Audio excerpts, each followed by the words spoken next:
بسم اللہ والصلاة والسلام علی رسول اللہ صلی اللہ علیہ وآلہ وسلم۔ لاکھوں کروڑوں درود محمد اور آل محمد پر کہ جن کے صدقے اور وسیلے سے اللہ پاک نے ہم پر اپنی بے پناہ عنایات جاری رکھی ہوئی ہیں۔ معزز احباب، السلام علیکم۔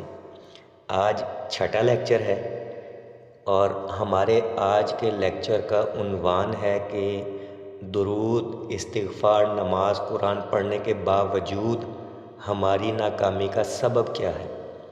ہم مسائل سے، مشکلات سے اور مصیبتوں سے نکل کیوں نہیں رہے؟ یاد رکھیے، خوشی اور غمی انسان کی زندگی کا حصہ ہیں۔ اگر ہماری زندگی سے غم نکل جائے اور صرف خوشیاں رہ جائے تو اس کا مطلب ہے ہم جنت میں آ گئے ہیں، کیونکہ جنت میں صرف خوشیاں ہوں گی، غم نہیں ہوں گے۔ اور اگر اس دنیا میں رہنا ہے تو خوشی اور غمی دونوں طرح کے لمحات کو فیس کرنا پڑے گا۔ بزرگان دین نے خوشی اور غمی کے لمحات کو فیس کرنے کے طریقے بھی بتلائے ہیں کہ جب اللہ تعالیٰ تمہیں نعمتیں اور خوشیاں عطا کرے تو سر سجدے میں رکھ دو اور اس کا شکریہ ادا کرو، کیونکہ اللہ تعالیٰ یہی چاہتے ہیں۔ جیسا کہ قرآن میں فرمایا، لَإِن شَكَرْتُمْ لَأَزِيدَنَّكُمْ، اگر تم شکر ادا کرو گے تو میں تمہیں اور زیادہ عطا کروں گا۔ اور اسی طرح جب غم اور مصیبت کا شکار ہوں تو بھی سر سجدے میں رکھ دو اور گریہ وزاری کے ساتھ اللہ سے معافی مانگو، کیونکہ اللہ تعالیٰ یہی چاہتا ہے۔ جیسا کہ قرآن میں فرمایا، فَقُلْتُ اسْتَغْفِرُوا رَبَّكُمْ إِنَّهُ كَانَ غَفَّارًا، مفہوم ہے کہ مجھ سے معافی مانگو، میں بخشنے والا ہوں۔ اور بات یہیں پہ ختم نہیں کی اللہ نے، آگے بھی فرمایا، يُرْسِلِ السَّمَاءَ عَلَيْكُمْ مِدْرَارًا وَيُمْدِدْكُمْ بِأَمْوَالٍ وَبَنِينَ وَيَجْعَلْ لَكُمْ جَنَّاتٍ وَيَجْعَلْ لَكُمْ أَنْهَارًا۔ اگر تم میرے سے معافی مانگو گے، مفہوم بتا رہا ہوں، اگر تم میرے سے معافی مانگو گے تو میں تم پر رحمت والی موسلا دھار بارشیں برساؤں گا اور تمہاری مدد کروں گا، تمہیں بیٹے عطا کر کے، اور تمہیں زیادہ سے زیادہ مال و دولت عطا کروں گا، اور جنت میں تمہارے لیے درخت اور نہریں جاری کروں گا۔ اب ذرا غور کریں، خوشی میں بھی اور غمی میں بھی، دونوں صورتوں میں اللہ یہ چاہتا ہے کہ ہم اس کے سامنے سجدہ ریز ہوں، اس کی عبادت کریں۔ اگر خوشی کے لمحات میں یہ عمل کریں گے تو اللہ ہماری خوشیوں کو ڈبل ٹرپل کر دے گا، اور اگر غم کی کیفیات میں اللہ کے سامنے سجدہ ریز ہوں گے تو اللہ ہمارے غموں کو خوشیوں میں بدل دیں گے۔ تو معلوم یہ ہوا کہ خوشی اور غمی دونوں ہی زندگی کا حصہ ہے، لیکن ان دونوں کیفیات میں اگر ہم اللہ کے سامنے جھکیں گے تو فلاح اور نجات ہمارا مقدر بنے گی، کامیابی ہمارے قدم چومے گی۔ بات سمجھ آ رہی ہے نا آپ کو؟ ہو سکتا ہے یہاں پر بہت سے احباب کہہ دیں کہ ہم خوشی میں بھی اور غمی میں بھی، دونوں طرح سے، دونوں کیفیات میں اللہ کے سامنے سجدہ ریز ہوتے ہیں، اس کی عبادت کرتے ہیں اور اس سے مدد مانگتے ہیں۔ لیکن سوال یہ بھی ہے نا، پھر کمی کہاں ہے؟ کمی ہمارے اندر ہے، ہماری نیت ٹھیک نہیں ہے۔ خوشی کے لمحات میں تو ہم اللہ کو بھول ہی جاتے ہیں، اور ستم ظریفی یہ کہ غم کے لمحات میں بھی ہم اللہ کی رضا کو حاصل نہیں کرتے، بلکہ ہم اس کو حکم دے رہے ہوتے ہیں، اے اللہ میرا قرضہ دور کر دے، مجھے گاڑی دے دے، مجھے گھر دے دے، مجھے اولاد دے دے۔ یہ جو دے دے ہے نا، یہ حکم کی طرح ہے۔ عاجزی اختیار کرے۔ اللہ نے فرمایا، مجھ سے معافی مانگو، استغفار کرو۔ خوشی میں جب آپ کو نعمتیں عطا ہوں، آپ کو خوشیاں عطا ہو، تو شکرانے کا طریقہ یہ ہے کہ اللہ تعالیٰ کی عبادت کرے اور اس کی نعمتوں کا اعتراف کریں۔ اللہ میں اس قابل نہیں تھا، یہ تو آپ کی کرم نوازی ہے، آپ نے مجھے عطا کیا۔ اور پھر اس کے ساتھ ساتھ اپنی خوشیوں میں دوسروں کو بھی شریک کریں۔ وہ ایک صاحب ہیں، اکثر مجھے میسیج کرتے ہیں، جب ہر مہینے انہیں تعاون والا جو میسیج کرتے ہیں ہم، جو ہمارے مخیر حضرات ہیں، تو وہ مجھے میسیج کرتے ہیں کہ حافظ صاحب یہ چھوٹا سا تحفہ ہے، قبول کریں، جب اللہ مجھے زیادہ دے گا تو انشاءاللہ میں زیادہ سے زیادہ عطا کروں گا۔ کافی عرصہ تو میں سنتا رہا، ان کا یہ میسیج پڑھتا رہا۔ پھر میں نے ان سے ایک بات کی، میں نے کہا حضرت ایک جملہ بڑا مشہور ہے کہ ہم کہتے ہیں کہ جب اللہ ہمیں دے گا نا، ہم پھر درود کے کام میں لگائیں گے، لیکن اللہ تعالیٰ یہ چاہتا ہے اس وقت جو میں نے تجھے دے رکھا ہے نا، تو اس کو درود کے کام میں لگا، میں تیرا رزق بڑھا دوں گا، میں تجھے ڈبل دوں گا، میں تجھے 10 گنا کر کے دوں گا۔ من جاء بالحسنۃ فلہ عشر امثالھا، تم 1 گنا خرچ کرو، میں تمہیں 10 گنا اسی دنیا میں واپس کروں گا۔ تو خوشی میں جو ہے آپ نے کیا کرنا ہے، اللہ تعالیٰ کی نعمتوں کا اعتراف کریں، خود کو عاجز ظاہر کریں، اور پھر ان خوشیوں میں دوسروں کو بھی شریک کریں۔ اگر اللہ تعالیٰ نے گھر میں رزق کی وسعت دی ہے تو پھر لوگوں کو کھانا بھی کھلائیں۔ اس کی اتنی برکتیں ہیں کہ آپ سن کے حیران رہ جائیں گے۔ اور جب کبھی غم آئے، مصیبت آئے، پریشانی آئے، تو پھر طرح طرح کے وظیفے پڑھ کے حکم نہ دیں اللہ کو، ایک ہی طریقہ اختیار کریں، اللہ تعالیٰ سے معافی مانگنے لگ جائیں، اے اللہ میرے اس گناہ کو معاف کر دیں جس کی وجہ سے میرا رزق تنگ ہو رہا ہے۔ آپ کو تو شکر ادا کرتے تھکنا ہی نہیں چاہیے۔ آپ ذرا ہاسپٹل میں جائیں اور مریضوں پہ نظر ڈالیں، کس طرح روتے ہیں، چیختے چلاتے ہیں، کراہتے ہیں، اور پھر گھر آ کے جو ہے نا اللہ کا شکر ادا کرے، یا اللہ تو نے مجھے ان سے کہیں درجے بہتر زیادہ رکھا ہوا۔ باہر روڈ پہ نکلے اور اپاہج لوگوں کو دیکھیں، پھر گھر آ کے اللہ کا شکر ادا کرے، یا اللہ یہ تیرا کرم ہے۔ آپ موجودہ چیزوں کو دیکھ رہے ہیں، لیکن جو اللہ نے آپ کو نعمتیں دے رکھی ہیں ان کا ذکر ہے ہی نہیں کہیں۔ وہ ایک بزرگ ہے، وہ فرمایا کرتے تھے سونے سے پہلے 100 مرتبہ اللہ کا شکر ادا کر کے سویا کرو۔ اللہ نے تمہیں عدالتوں کے چکر نہیں لگوائے آج کے دن، اللہ نے تمہیں تھانوں کے چکر نہیں لگوائے آج کے دن، اللہ نے تمہیں ہسپتالوں کے چکر نہیں لگوائے آج کے دن، تو بغیر شکر ادا کیے کیوں سوتا ہے؟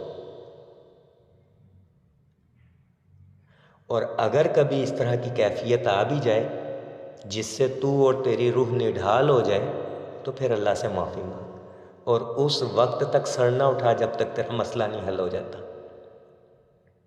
ہم کیا کرتے ہیں، ہم ایک وظیفہ پڑھنا شروع کرتے ہیں، 10-12 دن پڑھا، کام نہیں ہوا، دوسرا وظیفہ پڑھنا شروع کر دو، تو بات وہی آ گئی نا، پھر ہم تو اللہ کو حکم دے رہے ہیں، اس کو منا نہیں رہے۔ کہا کرے نا، میں خطا کار، سیاہ کار، سزاوار ہے اللہ، تو رحیم، تو کریم، تو عظیم، اللہ مجھے بخش دے، میرے ان گناہوں کو بخش دے جن کی وجہ سے یہ مصیبت مجھ پر آئی ہے۔ تو دونوں طریقے ہمارے سامنے ہیں، ہم نے خود کو ٹھیک کرنا ہے اس معاملے میں بس، کیونکہ ہم درود کے رستے میں اسی طرح کر رہے ہیں۔ درود اس کی روح کیا ہے؟ میں نے پہلے لیکچر میں کہا تھا ہم نے اس کی روحانیت کو پرکھنا ہے، اس کی روحانیت کو جاننا ہے، پہچاننا ہے۔ اس کی روح کیا ہے؟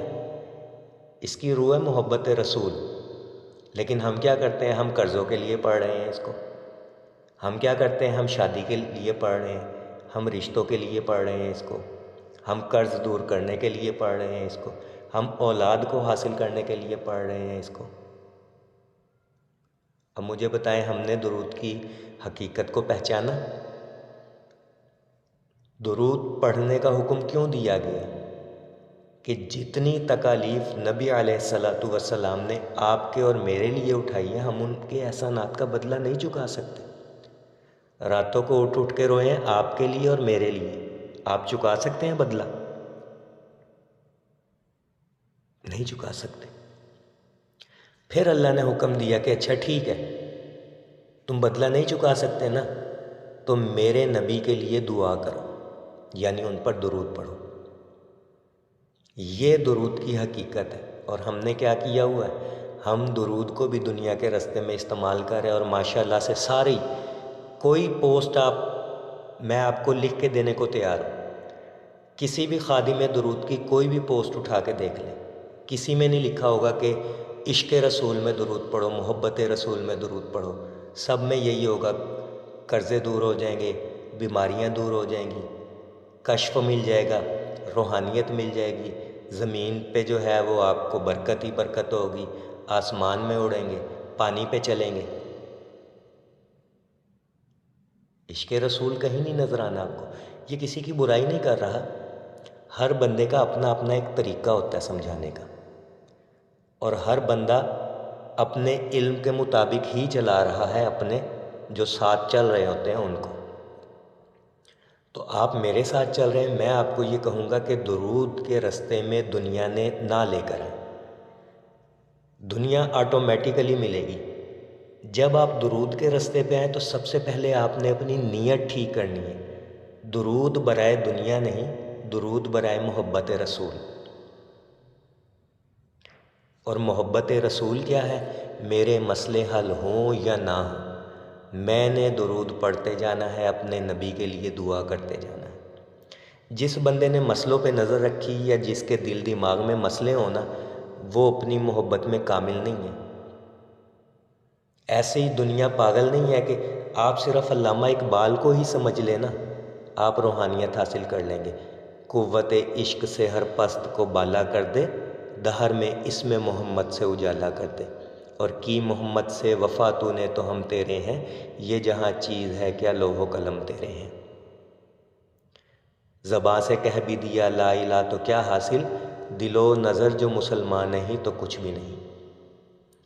کتنے بڑے ولی تھے اور بغیر داڑھی کے ولی تھے، آج تک دنیا کتابیں لکھ رہی ہیں، ان کے شعروں کی ابھی تشریح نہیں کر پا رہے، ان کی زندگی پہ تو کیا کتابیں پوری ہوں گی۔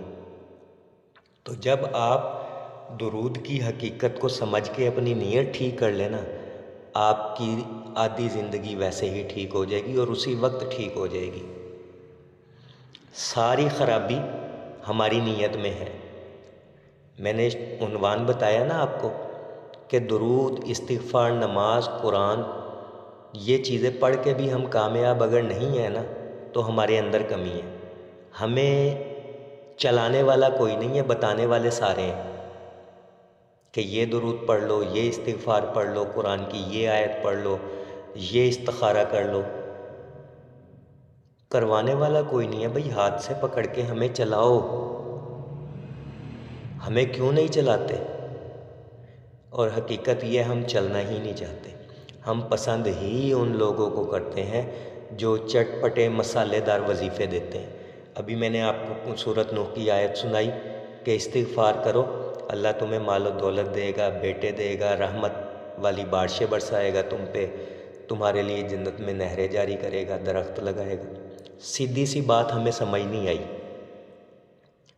یہی اگر میں پوسٹ بنا کر لکھ دوں کہ 10 دن جو بندہ اس استغفار کو پڑھے گا، مال و دولت اس کی طرف ہوا کے جھونکوں کے ساتھ، سمندر کی لہروں کی طرح اور ریت کے ذروں کی طرح اس کے قدموں میں پڑے ہوں گے، وہ بانٹنے والا ہاتھ بن جائے گا۔ دنیا اس کے دروازے پہ کھڑی ہو کے اس سے لیا کرے گی، اس کی 7 نسلیں لوگوں میں بانٹا کرے گی۔ اس طرح کی باتیں لکھ کے میں اگر کروں تو سارے پڑھنے لگ جائیں گے اس کو۔ قرآن کی بات نہیں ہمیں سمجھ آئے گی، کیوں؟ کیونکہ ہماری نیت ہی ٹھیک نہیں ہے، ہمیں چلانے والا کوئی نہیں ہے، بتانے والا کوئی نہیں ہے۔ تو آپ نے کیا کرنا ہے جب آپ درود کے راستے پر آئیں، بلکہ آ چکے ہیں، اپنی نیت ٹھیک کر لیں، درود کو محبت رسول میں پڑھیں، باقی سب ٹھیک ہو جائے گا۔ سمپل سی مثال دیتا ہوں، پہلے بھی کئی مرتبہ دے چکا ہوں کہ ایک بزرگ تھے، ان کے ایک مرید نے نا گھر بنایا اور ایک کمرے میں نا روشن دان رکھا۔ جب گھر بن گیا تو اس مرید نے اپنے مرشد کو دعوت دی کہ آئیں، برکت کے لیے قدم رکھیں۔ وہ بزرگ آئے، جائزہ لیا، دیکھا تو کمرے میں روشن دان۔ پوچھا یہ جو دیوار میں کھلی جگہ چھوڑی ہے، روشن دان بنایا، یہ کیوں بنایا؟ تو اس نے کہا حضرت یہاں سے تازہ ہوا آئے گی، یعنی ہوا کی کراسنگ ہوگی، سورج کی روشنی بھی آئے گی، کمرہ ہوادار رہے گا، آب و ہوا ٹھیک رہے گی کمرے کی۔ تو بزرگ نے فرمایا اگر تو یہ نیت کر لیتا نا، رات کو جب میں سوؤں گا تو اس روشن دان سے مجھے اذان کی آواز آئے گی اور صبح اٹھنے میں مجھے آسانی ہوگی، تو اللہ تعالیٰ تیری اس نیت پر بھی تجھے ثواب دیتا۔ ہوا اور روشنی تو دیکھے ویسے بھی آ جانی ہے۔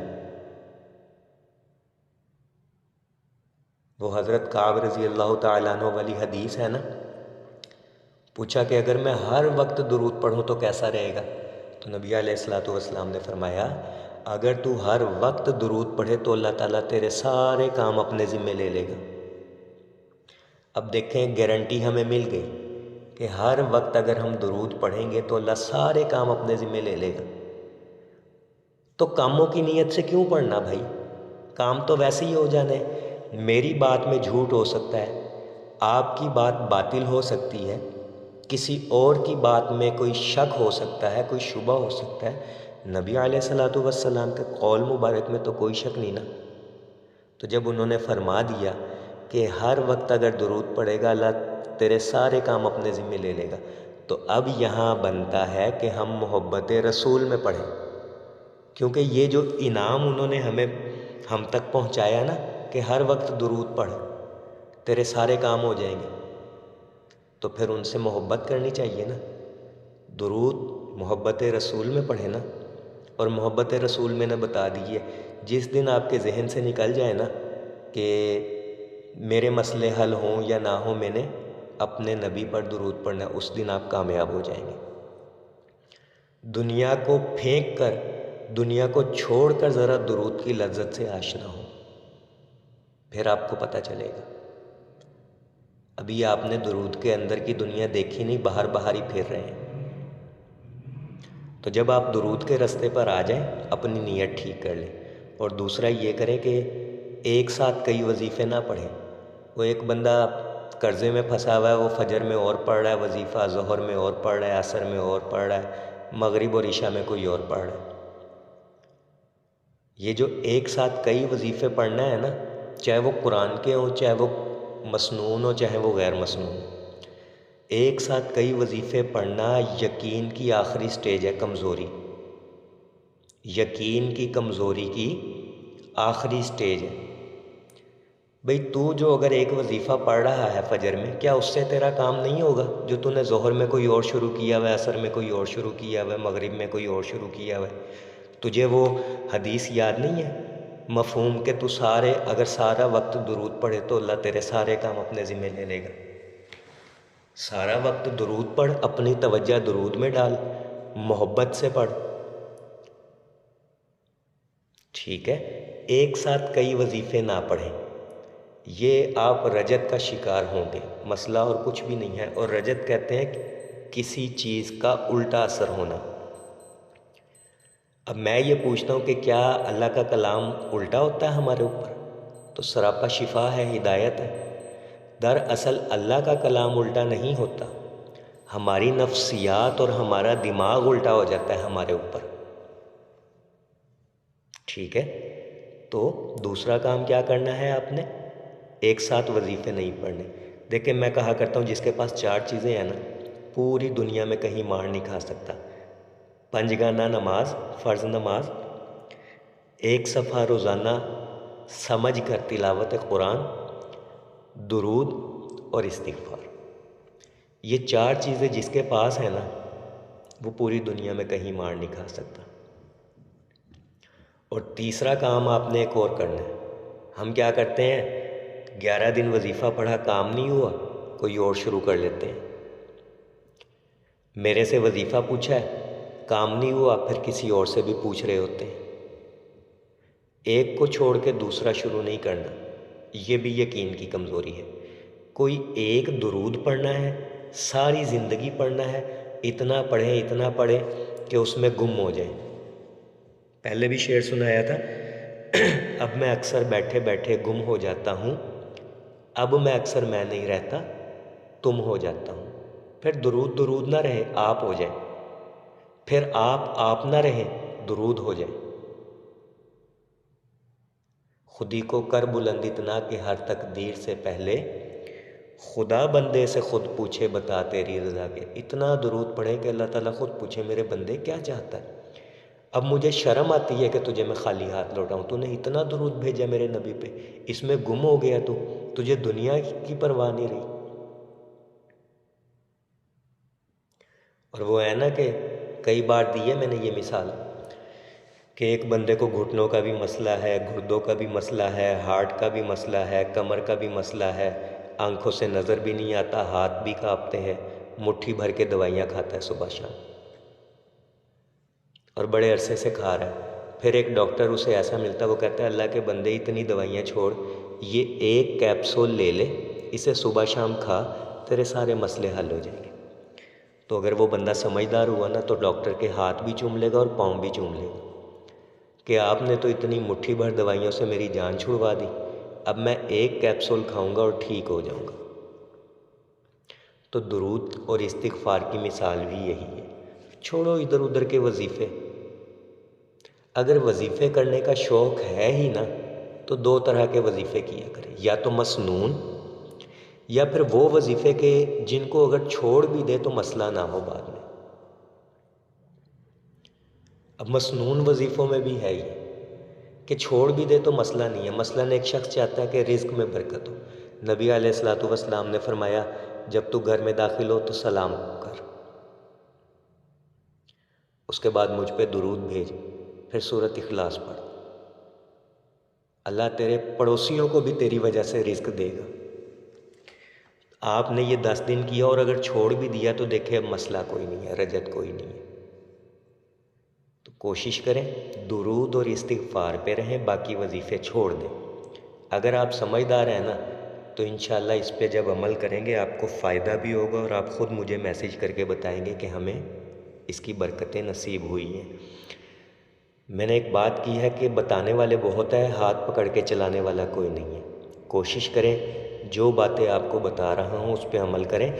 جس پیڑ سے منع کر دیا جائے اس کے پھل توڑ کر نہ کھائیں، ورنہ جنت سے نکال دیے جاتے ہیں لوگ۔ بڑی گہری بات ہے یہ کہ جس پیڑ سے منع کر دیا جائے اس کا پھل توڑ کر نہیں کھانا چاہیے، ورنہ جنت سے نکال کر دنیا کے جھمیلوں میں پھنسا دیے جاتے ہیں۔ اور اس کے ساتھ ساتھ تھوڑی سی تبدیلی اپنے اندر بھی لے کے آئیں۔ جب تک آپ خود کو تبدیل نہیں کریں گے آپ کامیاب نہیں ہو سکتے۔ آپ نے کیا کرنا ہے، ہم تھوڑا تھوڑا کر کے آگے چلیں گے تاکہ زیادہ برڈن بھی نہ پڑے آپ لوگوں پہ۔ آپ نے کیا کرنا ہے کہ ایک کامیاب شخص بننے کے لیے نا صبح جب آپ نے اٹھنا ہے نا تو موبائل نہیں اٹھانا۔ اس موبائل نے بڑی زندگیاں خراب کی ہیں۔ جب آپ صبح اٹھ جائیں تو 3-4 گھنٹے موبائل کو ہاتھ ہی نہیں لگانا، ٹھیک ہے؟ اور الارم کے ساتھ سودے بازی نہیں کرنی۔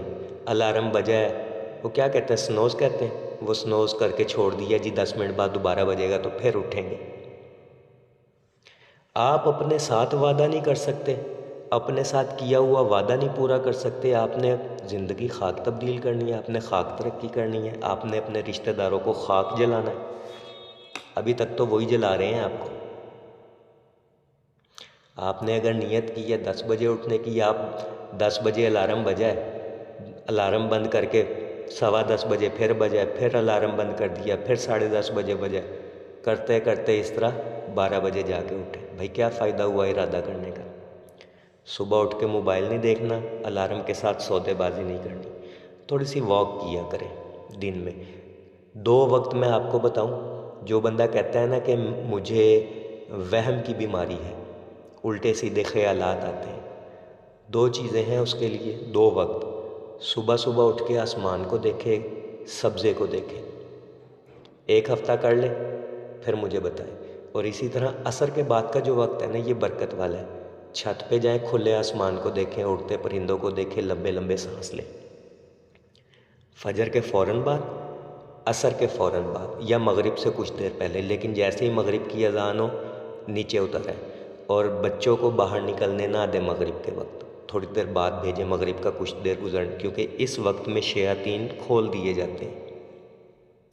اپنا ہدف مقرر کرے روزانہ کہ میں نے آج کے دن میں یہ کام پورے کرنے ہیں، چاہے کچھ بھی ہو جائے۔ اور آخری بات، رات کو دیر سے نہیں سونا۔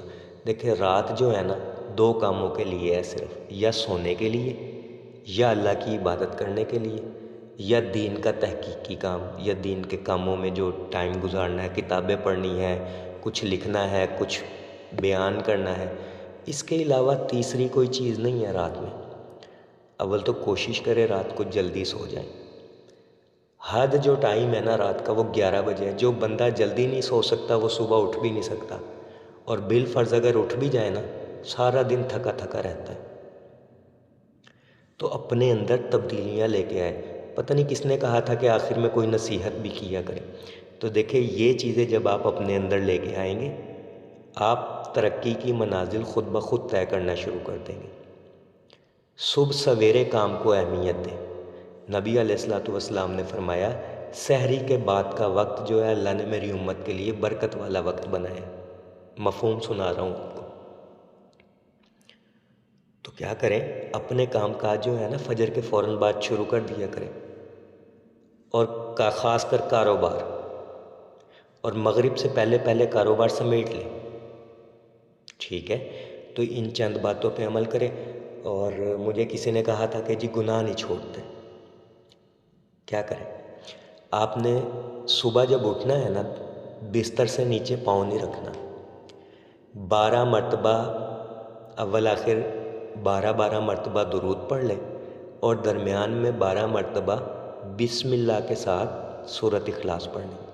پڑھ کے اپنے اوپر دم کر لیں، سارا دن گناہ سے حفاظت رہے گی۔ لیکن اپنے آپ کو بچانا بھی ہے، پھر یہ نہ ہو کہ بس ہم نے پڑھ لی تو اب سورۃ اخلاص جانے اور گناہ جانے، نہیں، خود کو بچانا بھی ہے۔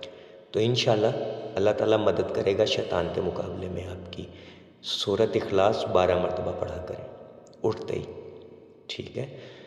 دعا گو ہوں کہ اللہ پاک ہم سب کو کثرت سے درود شریف پڑھنے، پڑھوانے، لکھنے، لکھوانے اور اس کی اشاعت و تبلیغ کرنے والا بنائے۔ السلام علیکم ورحمۃ اللہ۔